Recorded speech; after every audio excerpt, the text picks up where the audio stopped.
Hello, everyone. It is me, Kirk Mastin, here at Mastin Labs. And today we are going to be doing a big live edit session where I'm going to be editing photos from our community with a wide variety of presets that we offer. You may hear some rumbling and kind of end of the world noises as I edit. That's because right next to our office, they're building a new building and they're using some gigantic machine to just completely pummel the earth. So you may hear a little vibration, but we will just roll with it today. If you're just joining us, my name is Kirk Mastin. This is Mastin Labs. And we are going to celebrate the new year by editing a few photos from our community on Facebook. So thank you for joining us. We've got Casey Cosley in the back there. He's going to be manning all of our questions and throwing questions out to me. I'm also going to be monitoring here on my phone a little bit.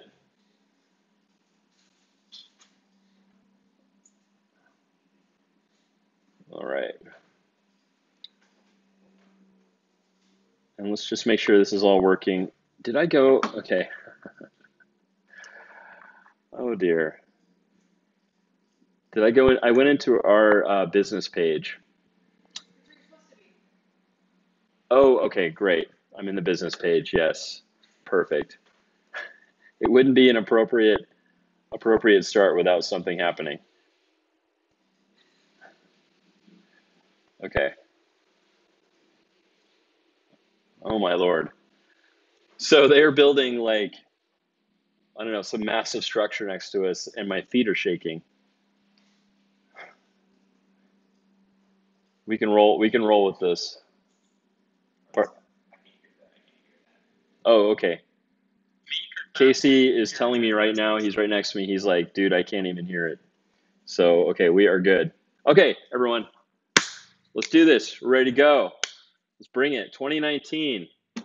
What are your goals? What are your goals? How is this year going to be any better than last year for your photography? You got to make a change. You got to do it this year. If there's something you've been afraid of doing in your photography, do it this year. You don't get any extra years in your life. You get so many years, so do it. Right, Kyle? Right? Right, Nikki? Yeah.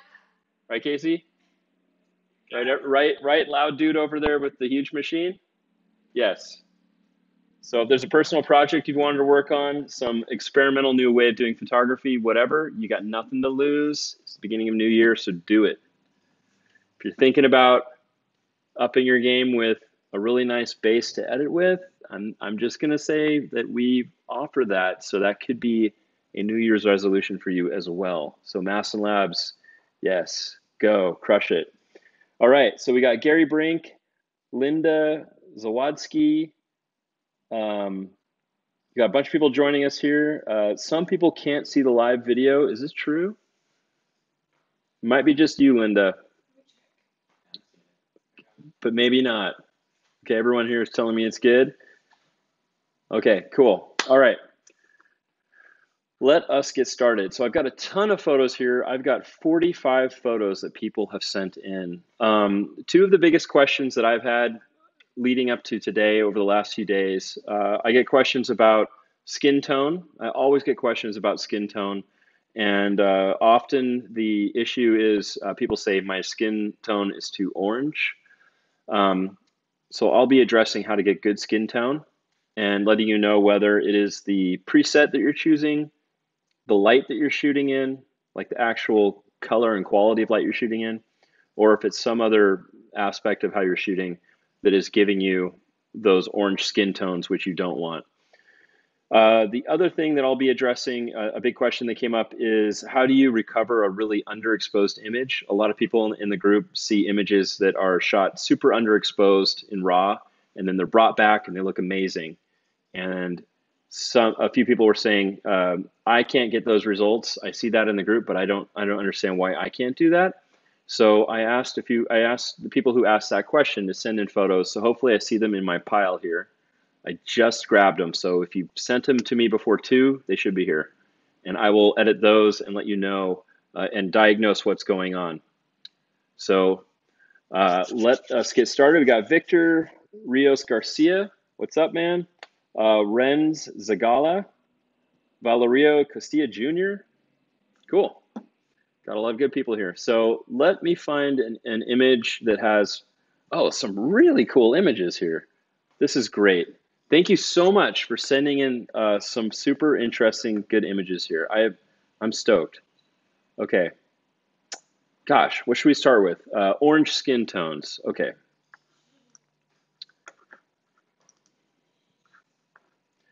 So this is by Kien Win. Let me see what this was shot on. This is some kind of Canon camera, the EOS 6D. He didn't specify what preset he wanted me to use on it, so I'm going to kind of talk about orange skin for this. Hey, Michaela Green, what's up? Thanks for joining us. And Emily Rose. Okay, I'm going to give you my little spiel here about film, about presets, and about skin tone. So film, real film, can someone throw me a roll of film? Throw me like a few different kinds. All right, got that one. Okay, got that one.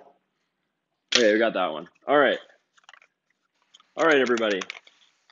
So for you young whippersnappers out there, this is real film. This is what we make everything from. And this is from some of the new packs that we're going to make pretty soon. So here's our little Easter egg. You can see what we're going to make. The thing about film is that it's like makeup. Every film has many, many different layers in it, chemical layers. And those are transformed with light and through development to make a negative, and then that's made into a positive, into a print. Every film is optimized for a different type of shooting environment. And every company has a different aesthetic that they go for. So Fuji, the way Fuji films are created, they're for a completely different market than Kodak films. And that market also includes skin tone. So for example, Kodak was made in the United States in Rochester, New York, developed here by, hundreds of people worked on all the different Kodak films over decades. And most of their test subjects were Caucasian until like the late 70s or 80s. Kodak films in general are optimized for my kind of skin tone, like Caucasian skin tone. That means that they're built around making my skin look really good. And what does a really pale guy like me need to look good? I need a tan. I need like color in my skin. And so a lot of Kodak films are very heavily orange, yellow based films. They have an orange or yellow undertone. And that works really, really well with Caucasian skin. My daughters are even more pale than I am because they're like half Irish. So they're super pale. Anyway, Kodak film looks really good for them. The emulations, the presets that we make are accurate to every film. So if you use like a Kodak, Portra 400 preset that we make, which matches Portra 400 film, and you use it on someone who already has an orange undertone in their skin, and there's many skin types that do, then your subject is going to look too orange. If you use it on a very pale person, they're going to look really healthy. Now, with Fuji films were made in Japan. And everything about Fujifilm is optimized for a more Japanese aesthetic for how greens should look, how skin tones should look, what is a good skin tone, what looks really good for foliage, etc. So in general, Fuji films and Fuji presets that we make based on Fuji films are optimized for skin that already has orange or yellow undertones in it. And the Fuji films in general have more cyan and red in them. And so that works really well with those skin tones. It's like makeup. Not that I wear makeup, but just being around photo shoots and around people that wear makeup, when you go to get makeup, they're gonna look at the undertone of your skin and see what makeup complements you and what doesn't complement you. And it's the same with presets. So in a really long roundabout way of answering the orange skin question is that most of the time it has to do with the preset or film that you're shooting with. So I'm going to start with this image. And I'm going to show you the difference between using a Kodak film and a Fuji film on their skin tone, on Asian skin tone. And it's one of the reasons you may be getting orange skin. The other reason is that you just don't have your white balance set right, or you're shooting in like a sunset where you've got really warm light, like the color of the light is warm. Okay, is that too much? Is that too many words? Am I overdoing it? No? Okay, cool. There's like nobody else on the internet even talking about this. They don't even know. It's really important to me because I'm insane. So, okay, so let's actually edit. So people are like, this guy just talks, where's the editing? So this is Ken's image. I'm gonna start with a Portrait preset based on Portrait film. So here's Portrait original Canon. Here is Portrait 400. So that's just one click straight to 400.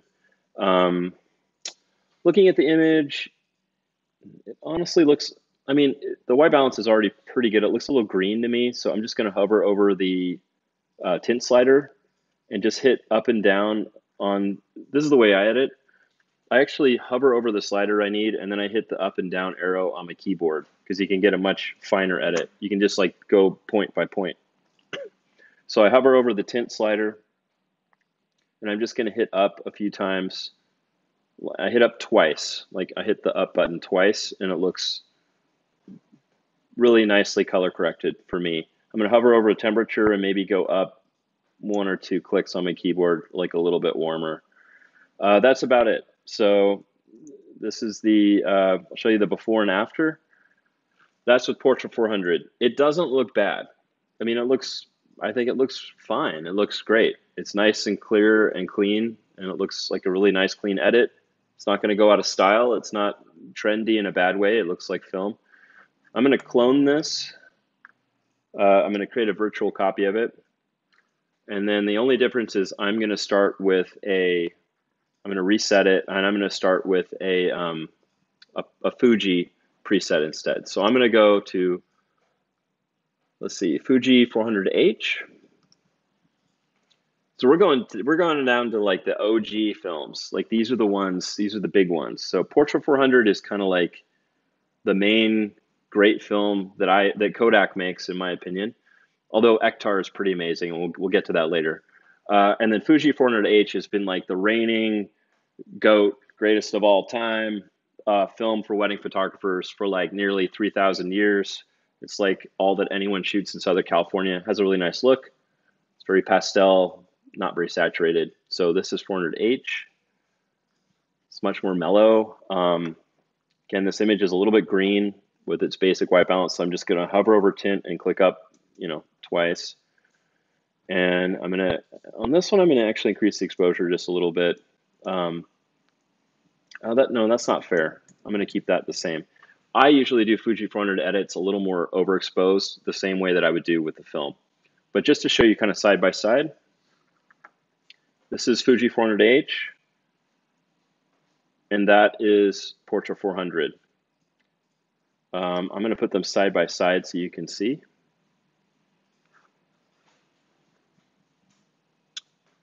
Oh, I don't have my templates on here. Darn. Oh, what am I doing? Let's do reference view. Silly me. Okay. Where is it? Oh.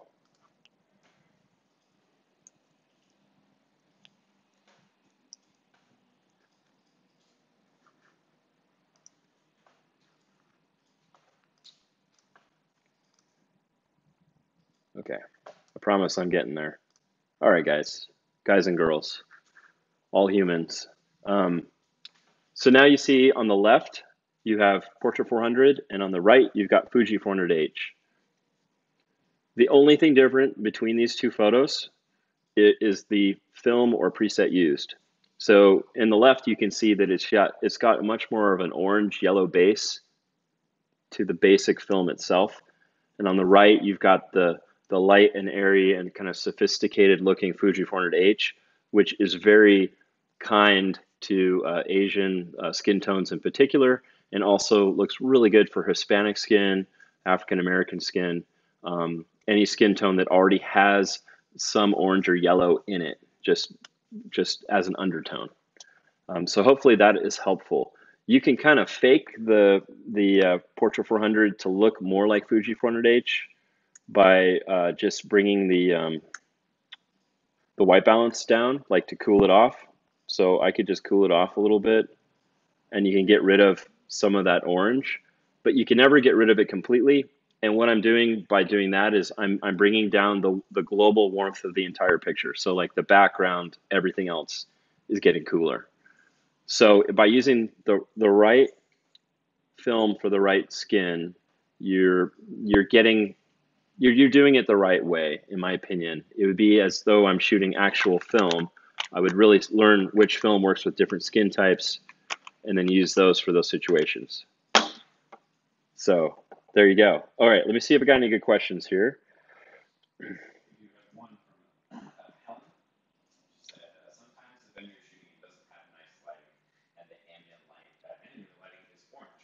Okay.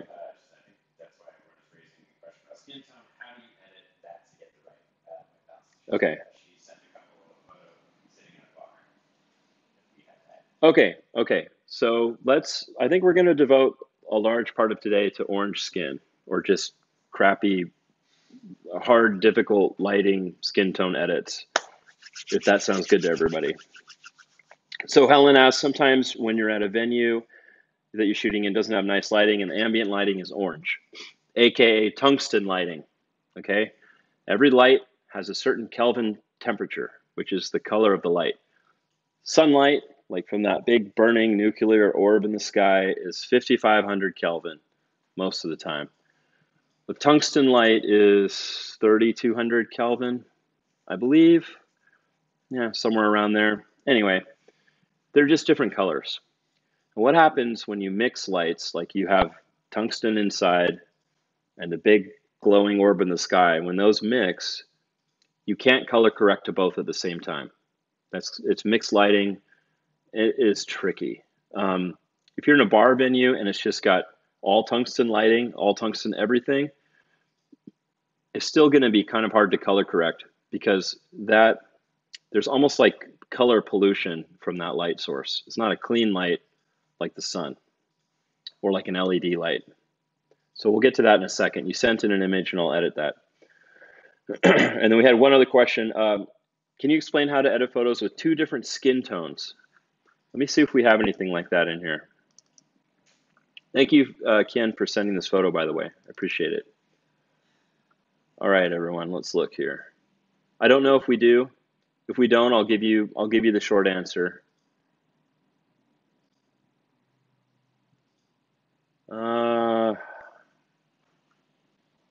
Let me see here. Maybe this couple. Oh, yes, perfect. Sweet. How lucky is this? Okay.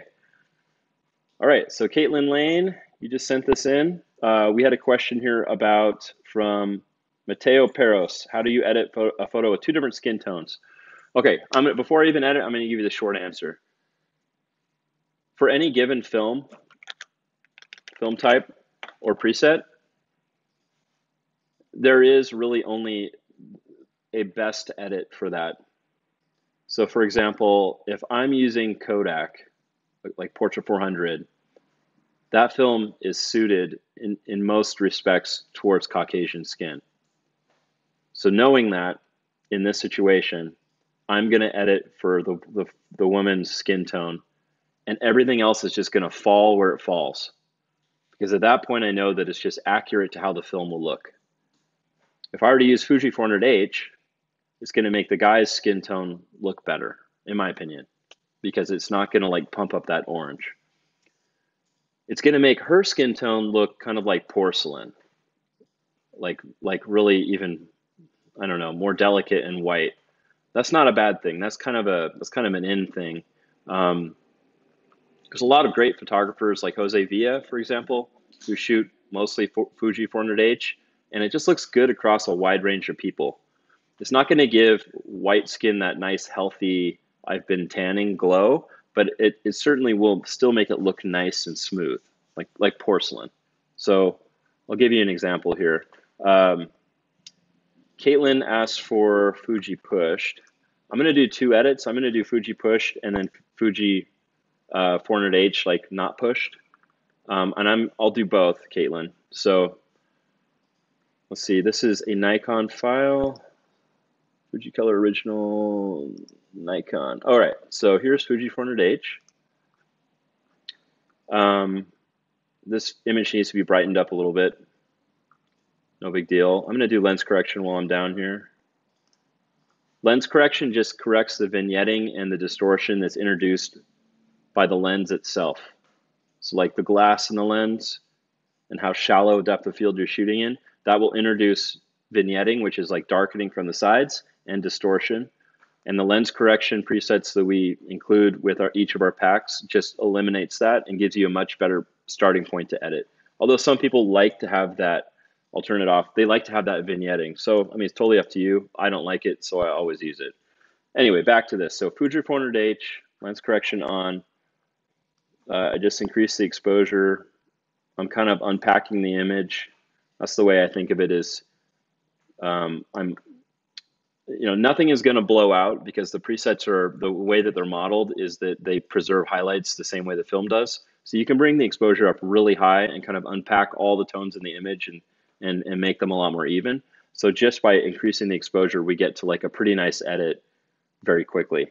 This image is too cool, so I'm going to warm it up just a little bit to like, I don't know, about there. And I'll show you the before and after. So that's before and after. Super easy. Easy peasy lemon squeezy. That's like a 3-click edit, whatever. Super easy.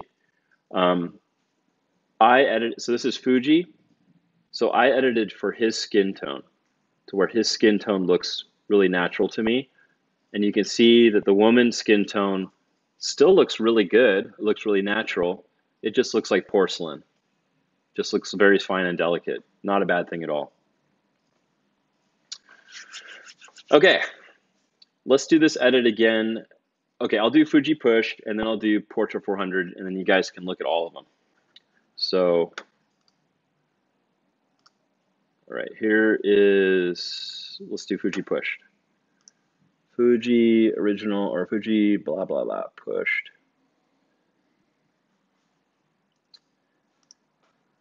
So a normal human being probably wouldn't have like Canon, Sony, Nikon, Fuji, and like every camera under the sun that they're editing with all the time. But since I created all this stuff, I have them all in here. So it takes me a minute to find them in this giant stack of presets. But I always do find them. So Fuji pushed. Here is Fuji pushed. So you can see right away that the saturation is increased. There's more contrast. And there's kind of a peachy pinkness in the highlights. These are all things that happen when you push Fuji 400H film. In this situation, I'm going to actually go towards green just a few clicks, and I'm going to cool it off a little bit.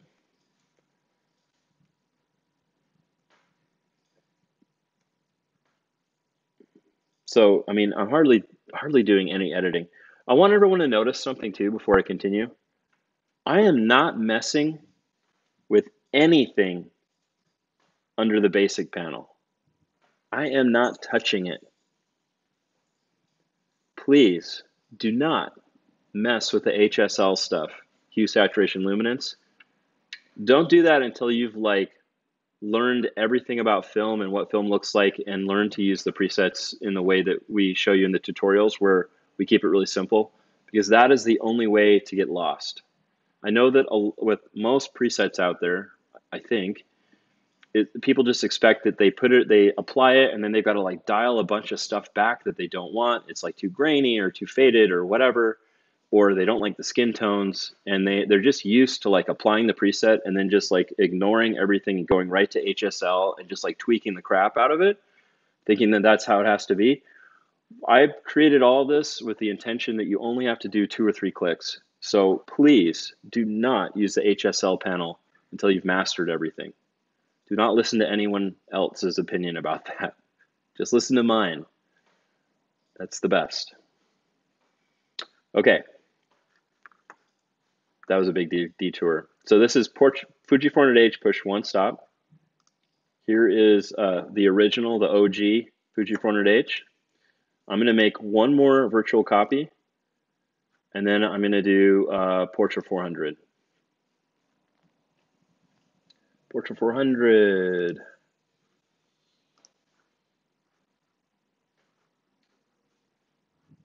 There we go.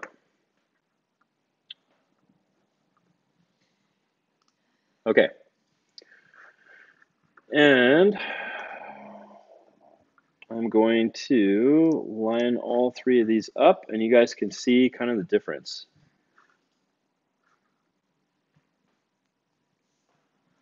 Now, this is an interesting one because, oh, why did I move that picture? Come on. This is an interesting one because we've got the pushed film in the middle. The pushed, any film when you push it is going to be more saturated and more contrasty than a non-pushed film.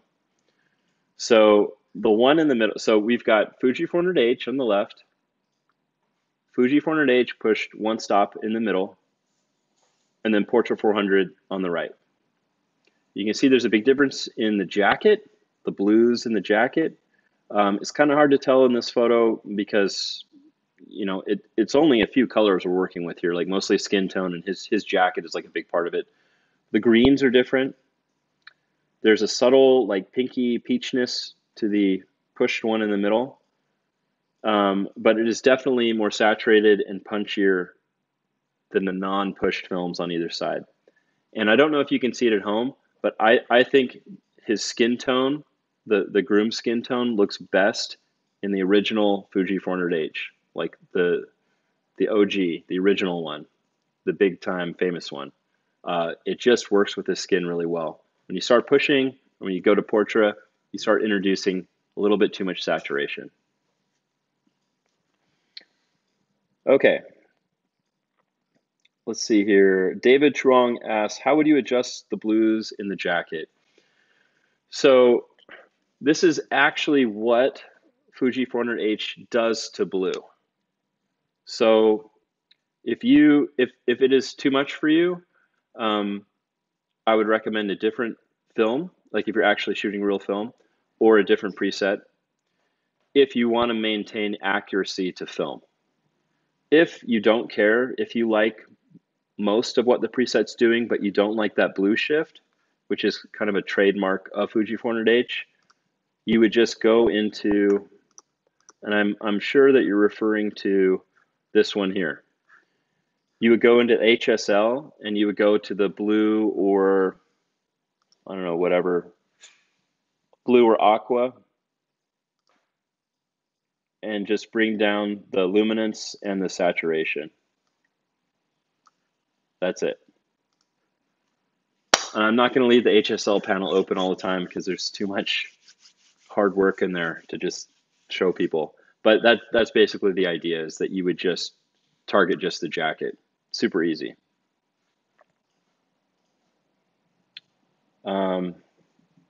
Okay. Yeah, some people love that blue and some people hate it. That is just Fuji.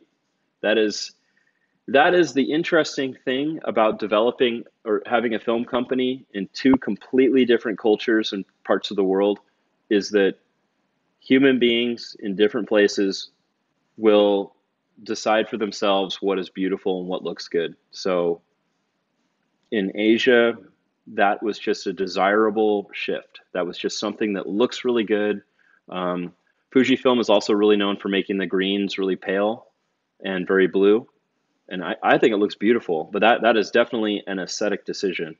And whereas in you know, Kodak, my feelings about it, and feelings are not as important as fact, but my feeling is that they tended more towards orange and yellow to make everybody look healthy and happy. So you've got this nostalgic feeling when you look at your photos when they're shot on Kodak film.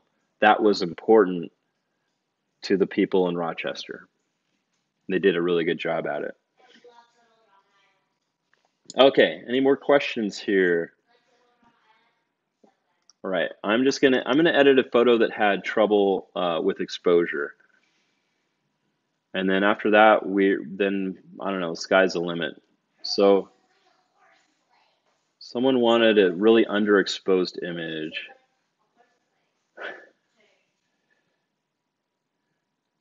Okay. Now this isn't super underexposed. I really want to edit this one or this one. I want to edit this one really badly. And I think this one is just flipping amazing. Ah, man. Okay, let's see here. Okay, this one is pretty underexposed. Clark says, this looks the most balanced of her skin to his. The third appears to shift green. Yeah, that's just kind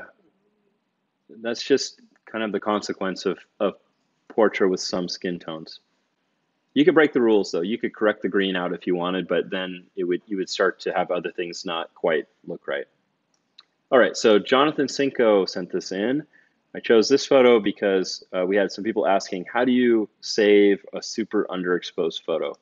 So this photo looks like, I don't know, 2 stops at least underexposed. I don't know how much we can really dig into skin tone here, but I'll try. I don't even know where to start. Let's see. Let's do portrait 160. Let's do, I don't know. Let's do portrait 800 this time. Okay. So I click portrait 800. I'm going to just bring exposure up a lot. It depends on the mood you're going for. I mean, maybe you're going for like this super dark mood. I'm gonna just bring it up to where I can actually see his skin tone. And right off the bat, it's way too green. So I apply portrait 800, increase the exposure 2 stops, and then I'm going to try to fix the skin tone with tint. When there's a bigger correction, I actually use my mouse to just move it around. If it's a smaller correction, I just use the keyboard. Okay. I don't know. I'm going to make it brighter so you can see the skin even better. And I'm going to warm it up a little bit. Little side note here. The more underexposed an image is and the higher the ISO, the dirtier the file is. I don't know any other way to put it. The less like drastic color correction and fine color correction you can do. I don't know why that is. It just is. It's like the color information gets kind of blended together and it's harder to pull certain things out and correct them perfectly. So if this wasn't as underexposed or at less than ISO 800, you know, ISO 400 even, I would have even more leeway to get the skin tone perfect, although this isn't bad. I'm going to show you before and after, and you'll see like how massively different this is.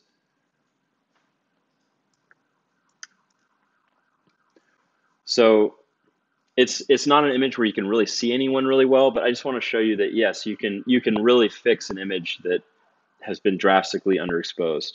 Let's move on to another one here. Thank you, Jonathan, for sending this in. Let me see here. Got this one too. I'm going to try this one inside. All right, so this is from Camille Yedron. We are going to do, let's do Fuji pushed inside. Let's see how that looks. So this is a Nikon file. This is 400H, pushed 1 stop. I'm going to do lens correction on. And then I'm going to increase the exposure. And then I'm going to warm it up a little bit. Yeah, it looks super nice. I'm going to do 2 more things that have nothing to do with Mastin Labs. The first thing I'm going to do is I'm going to crop it to 4:3. So that's more like a medium format shot. vertical 35 millimeter is just really not really nice. It's very tall to me. So this looks more like a magazine cover, and I love that. So it's totally up to you. Doesn't make the image better or worse, but just really makes it, in my opinion, it just looks more natural. So the other thing is I'm going to do a transform. And if you just do vertical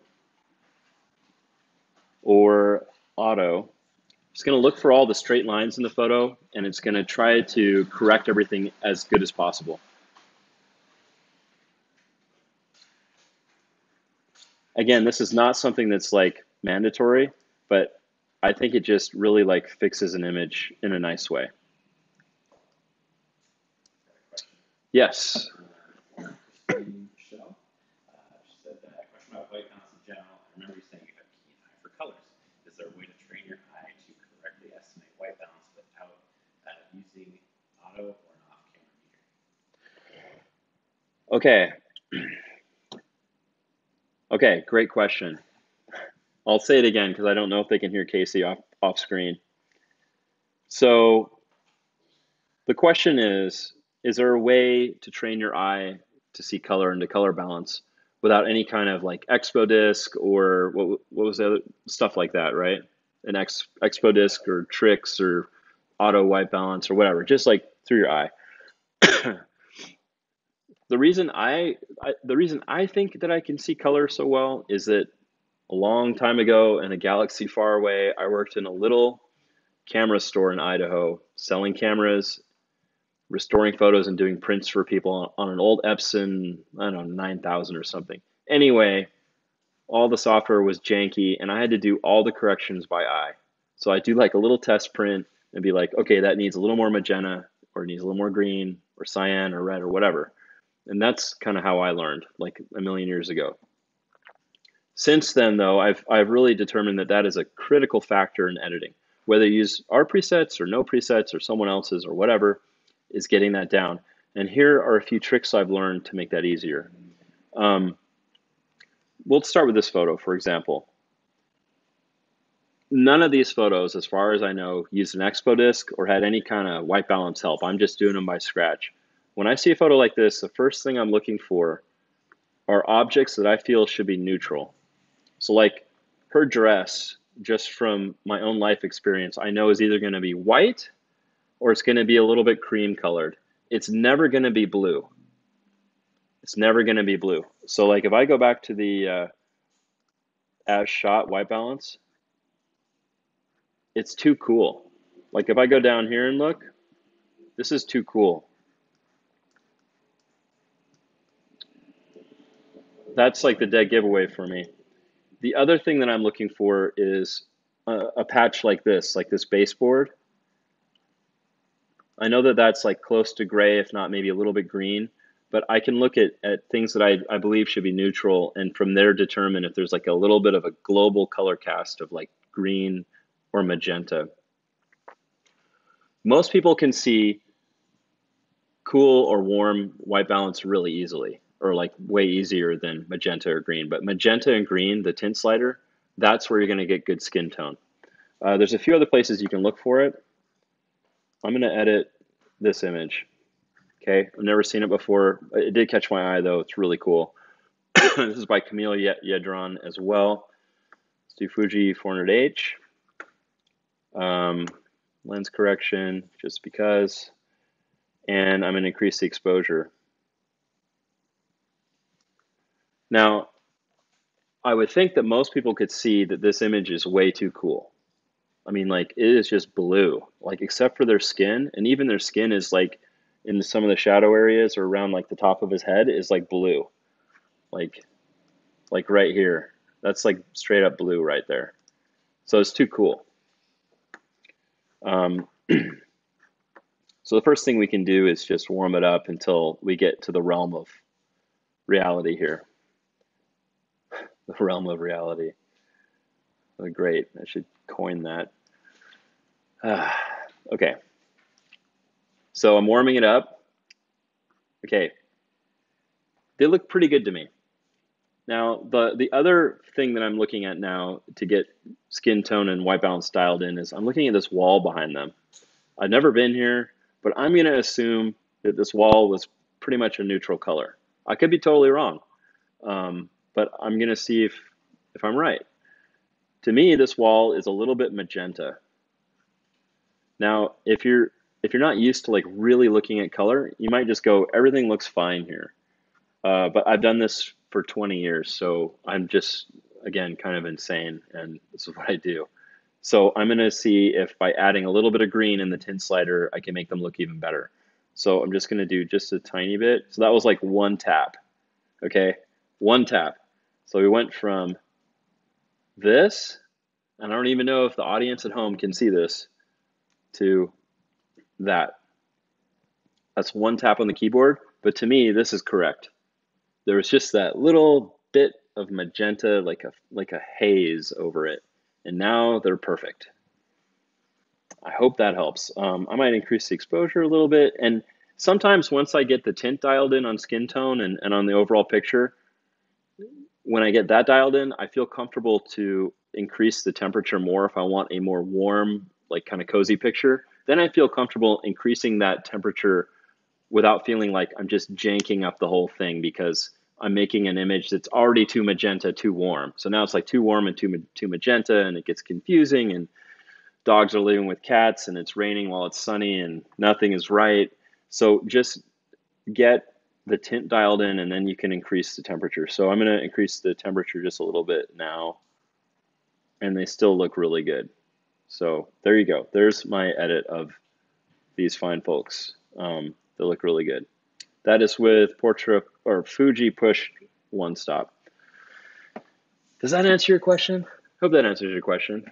It's a lifelong pursuit. You will get every minute back that you invest in really understanding how to see color in your career as you edit. If color is really hard for you, or you're colorblind, or it's just hard, like math is really hard for me, don't be afraid to outsource that to an editor or someone else. Some of the greatest photographers in history never printed their own work. It was like Batman and Robin. They had like a counterpart that did that for them, because your job as a photographer isn't necessarily to like process photos. That's like the smallest part of it. Your job is to go out and execute your vision and capture something important and memorable and significant. So I don't know, keep that in mind. But it is not a waste of time to learn how to see color. David asks, do you have any photos with a red dress with green grass? Okay. Camille, whoever you are, keep sending photos. Those are super rad. And I'm going to come back. I know this is Valerio Costilla. Okay, Camille, love you. These are awesome. Thank you. And Valerio, I'm coming for you because this photo is super amazing. Okay, next I'm going to look for someone in a red dress with green grass. Red dress, green grass. It's like a tongue twister. Red dress, green grass, red dress, green grass, Chester Copperpot. I don't see it anywhere. So if you submitted it after the bell rang, I don't have it. Sorry. All right, well, let's move on.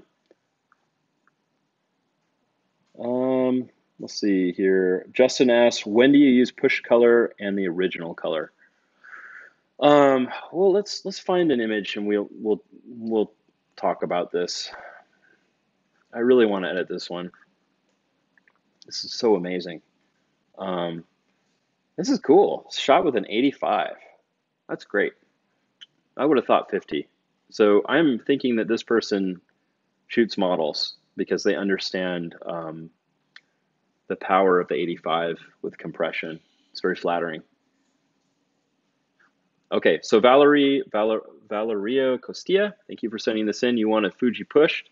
We will do a Fuji regular and a Fuji pushed edit, and I'll answer the question that Justin had, which is when do you use push color and the original? Okay. Let me start with the original. So this is a Canon file. All right, so here is Fuji 400H neutral. Looks amazing. It just like gives it that clarity. It looks so good. I want to show you something here.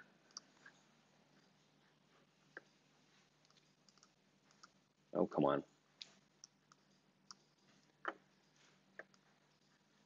So I don't know if you can see it. I wish I could just like sweep this middle part back and forth like a before and after. But there's just this beautiful micro contrast and clarity as soon as you apply the preset. So this is before and this is after. Fuji 400H is a very neutral film, a very neutral preset, and it just looks really good if you just want something that's just solid and classic. It's not trendy. It just looks like film and it looks good. I'm going to create a virtual copy. I also want to mention one other thing. I can't stress enough, and this is for all photography, with or without presets, that it's like, not that I'm into computer programming, but I love this saying, garbage in, garbage out. If you have an image that is poorly lit or in bad light, you're not exactly starting with garbage, but you're starting from a very difficult position to get a beautiful, clean, clear image. If you're starting with an image that looks like, let me get to the original here. If you're starting with an image that looks this good, just straight out of the camera, you are not starting with garbage. This person took the time to really think about the lighting and the exposure, and they're setting themselves up for success. And that is your job as a photographer. This is not something you can skip. I would say this and learning how to be a business person are two things you can't sleep through. This is why people pay you to use a camera. This is what separates you from the happy snap crowd. I always hated that, happy snaps. Oh, the last person that said that to me at a wedding. Oh my God, I just want to throw my camera at him.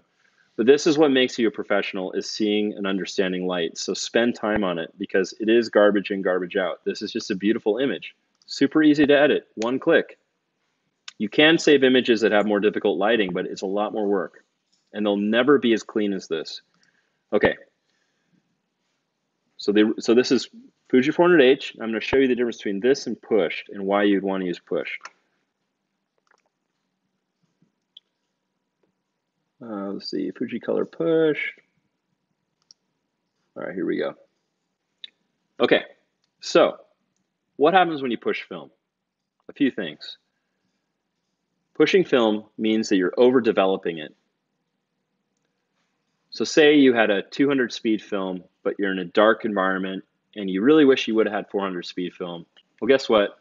You can just pretend that it's 400 speed film. And when you get to the lab, you just say, hey, buddy, push this for me one stop in development. And that means that they overcook it, essentially, in the chemicals, and they create artificial ISO, like they increase the ISO. And when they do this, you get increased contrast, increased saturation, and some color shifts. Depends on the film. Some is more drastic than others. The reason that you would, so there's two reasons you would use you would actually push film. One is you need it because there's not enough light. Two is that you want to do it for artistic effect. You like the contrast. You like the shifted color. You like the saturation. We are digital shooters, or I'm a film shooter. I hope you guys shoot film too. But if you're a digital shooter, ISO doesn't really matter that much anymore. So we're mostly using push film or push film looks for the look. So I would use a push film look if I wanted something just to be a little more colorful and punchy. So like, here is Fuji 400H. It's real light and fluffy and ethereal. And then, bam, more color, more micro contrast, more saturation, more of everything. If I was to push Fuji 400H again, or radically overexpose it, then we would go to, let me just make another copy. We would start having this happen. So the biggest thing that you noticed here is that the highlights have now gone magenta. This is what happens when you radically overexpose or push Fuji 400H. On this pack in particular, I wanted to emphasize the magenta highlights because that's kind of like something that people really love. And so when we tested this film, we intentionally overexposed it many stops and pushed it. We just wanted to give you more variety. But I can show you the difference between the three.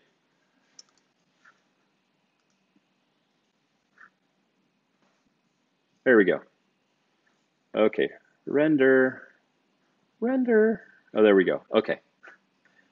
This is a good example. So on the far left, we've got Fuji 400H. In the middle, we've got Fuji 400H pushed 1 stop. And on the right, we've got Fuji 400H push 2 stops. When and why you would want to use them, that's totally up to you. It's just a different look. I'll just tell you what I've noticed out in the real world is that for a long time, the look on the far left has been the most popular among the Southern California wedding photography crew. It's that real light editorial Vogue look. However, I think the pendulum is swinging back the other way towards a more edgy, poppy editorial look, which is what you see in the middle and on the right. So there is no exact right answer. It just depends on what you like. I hope that helps.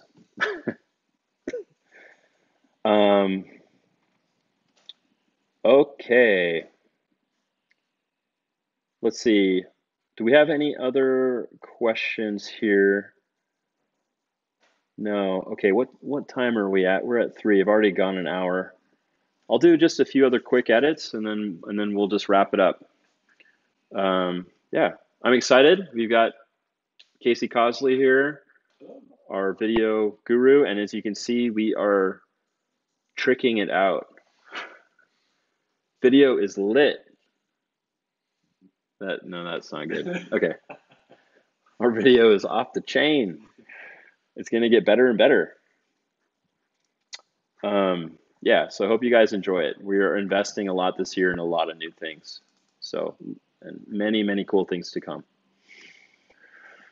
All right, everyone. Let's go for, I'm just going to go through a few of these. So let's go for the tricky, extremely bright noon shot.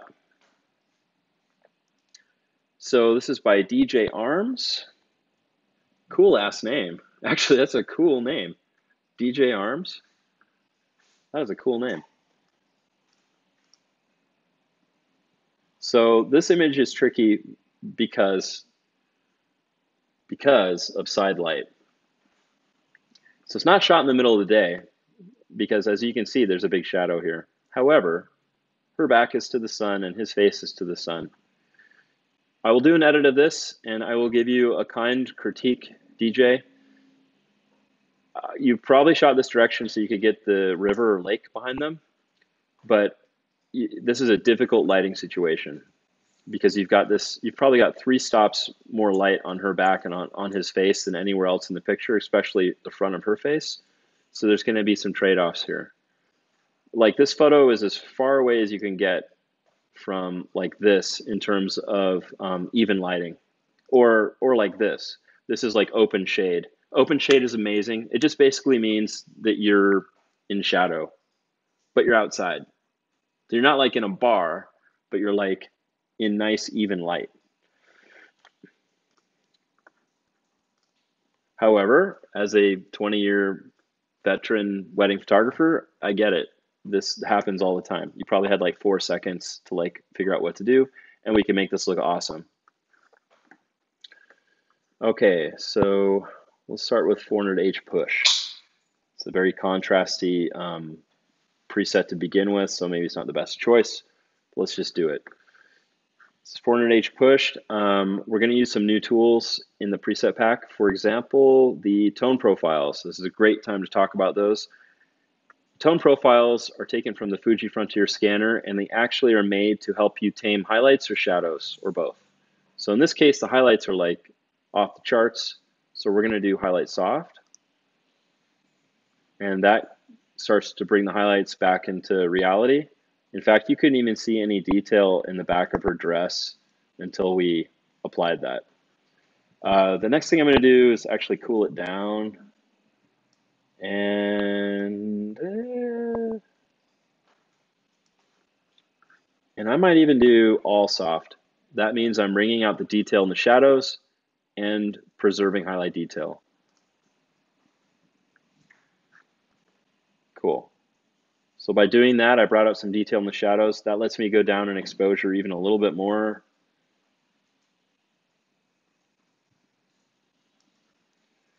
And we're never going into HDR territory. I personally do not like HDR. It doesn't look like film. But I mean, if you like it, you like it. That's fine. I'm not criticizing that. But the tone profiles don't really, they're like light HDR, I guess, in the fact that they preserve highlight and shadow. So I'll just show you the beginning and where we're at now with this edit. Oh, come on. There we go. So we're adding contrast and color to the image on the right. It's starting to look a little more interesting, a little more dynamic with the color. And I am pretty much constantly trying to just preserve these highlights. It's really tricky. I could grab like a brush and brush them down, like brush in some, burn it. So dodging and burning, I could burn the highlights down, but I'd rather not. So I'm going to leave it like this for now. I could stylize it a little bit more with like Fuji 400H push 2 stops, and that's going to introduce a little bit of that pink, and I'll have to reapply all soft. There we go. And I think that looks pretty good. So that is a tricky situation. One other thing you can do, and it's just such a cop-out, but I mean, it's kind of like as old as time, is you just go with like a really nice black and white. So we could do like, yeah, doesn't that look good? That looks so good. I don't know. Is that fair to go black and white? I don't know. That's what we used to do back in the day. What's fun about this picture? I'm going to talk about Ilford for a second. What I loved about black and white, and which I made sure that the Ilford pack had, were black and white filters. So back in the day, back in the 1800s, when I was a young photographer, you could get a red, a yellow, or a green filter, and there were other filters, but you would screw those onto the front of your camera. And black and white film is actually color sensitive, especially sensitive to color red. And those colored filters, optical glass filters on your lens, would make your black and white film react differently. So Ansel Adams, for example, he used a really heavy, dark red filter, and that's how he could make like daytime look like nighttime in the desert. It would make the blue sky look dark. So like if I used a red filter here, you can see how the sky just like went super dark, because in the original photo, the sky is blue. Kind of fun stuff. So yeah, there you go. I think that looks really good in black and white. So let's just leave it there and we will move on.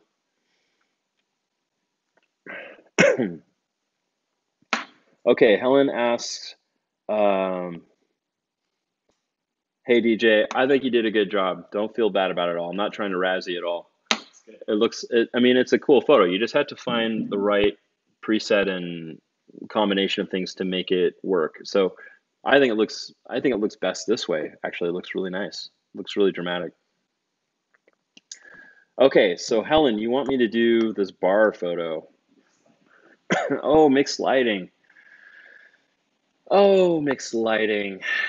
My old friend. Actually, this doesn't look too bad, the mixed lighting. So we will explore it. I've seen worse. I have seen worse. I shot a wedding in New York once at the New York Athletic Club, Central Park.